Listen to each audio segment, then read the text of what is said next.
যারা অরুণোদয় পায় তারা লাগে একটা ব্যাড নিউজ, কারণ জানুয়ারি মাসে অরুণোদয় টাকা ঢুকতো না অ্যাকাউন্টে।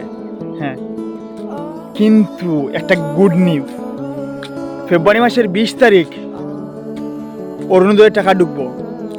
1250 নয়, 8,000 টাকা। বিশ্বাস হচ্ছে না? আমরা হেমন্ত মামার ভিডিওটা দেখিলাম। ওকে, অসমৰ মহিলাসকলৰ বাবে এটা খবৰ দিব বিচাৰিছোঁ।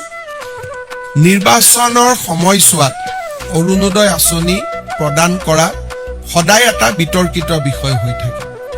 সেইকাৰণে কেতিয়াবা বিৰোধী পক্ষেও আপত্তি কৰে যে ইলেকশ্যন চলি থাকোঁতে কিয় অৰুণোদয় দিলে।